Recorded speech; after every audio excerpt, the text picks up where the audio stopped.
FR-15 মডেলের semi automatic এ rifle ব্যবহার করে গুলি করা হয়েছিল সাবেক মার্কিন প্রেসিডেন্ট ডোনাল্ড ট্রাম্পকে। এর আগেও দেশটিতে ভয়াবহ কিছু হামলায় অ্যাসল্ট রাইফেলের ব্যবহার দেখা গিয়েছিল, কিন্তু এত অস্ত্র থাকতে ঠিক এই মডেলের এই রাইফেলই কেন ব্যবহার করেছিলেন হামলাকারীরা?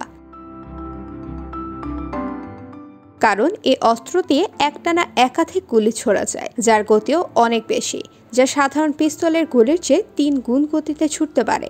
আঘাত হানতে পারে অনেক দূর থেকেও। আক্রান্ত ব্যক্তির ত্বক ও শরীরের ভেতরে ঘটে ভয়াবহ প্রতিক্রিয়া।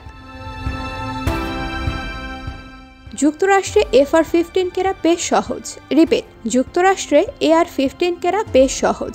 অঙ্গরাজ্য ভেদে কোনো নাগরিক রাইফেলের দোকানে গিয়ে বৈধ পরিচয়পত্র দেখিয়ে রাইফেল বা শটগান কিনতে পারেন, তবে এর আগে তাকে একটি যাচাই প্রক্রিয়ার মধ্য দিয়ে যেতে হবে।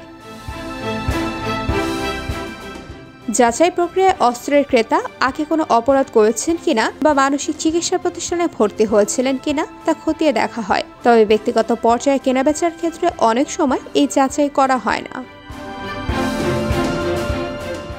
আমেরিকায় বেসামরিক পর্যায়ে রাইফেল বিক্রির পক্ষে কাজ করার সংগঠন NRA জানিয়েছে, এই রাইফেলগুলো নিশানা পরীক্ষা ও নিজেদের প্রতিরক্ষার কাজে ব্যবহার করেন ক্রেতারা। তবে সমালোচকদের দাবি এটা প্রাণঘাতী, তাই সাধারণ মানুষের হাতে যাওয়া উচিত নয়। 2023 সালে মার্কিন সংবাদ মাধ্যম ওয়াশিংটন পোস্টের এক প্রতিবেদনে বলা হয়, যুক্তরাষ্ট্রের প্রতি 10 জনের মধ্যে একজনের মালিকানায় FR-15 রয়েছে। অ্যাসল্ট রাইফেলটি এত জনপ্রিয় হওয়ার পেছনে বড় একটি কারণ, এ রাইফেলের সহজেই অন্যান্য সরঞ্জাম সংযোজন করা যায়। যেমন এটির মালিক চাইলেই এতে টেলিস্কোপ ও বড় আকারের ম্যাগাজিন সহ বাড়তি নানা জিনিস যুক্ত করতে পারেন।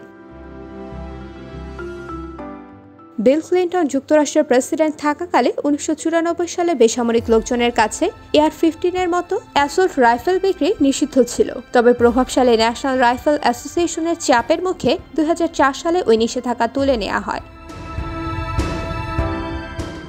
তবে California, Illinois, Maryland, New Jersey ও ওয়াশিংটনের মতো বেশ কয়েকটি অঙ্গরাজ্যে সাধারণ মানুষের কাছে অ্যাসল্ট রাইফেল বিক্রি নিষিদ্ধ। ক্যালিফোর্নিয়া সরকারের দাবি, বন্দুক নিষিদ্ধ করে আইন জারির কারণে গেল 1 দশকে বেঁচে গেছে 19,000 মানুষের প্রাণ। IBTV USA news desk.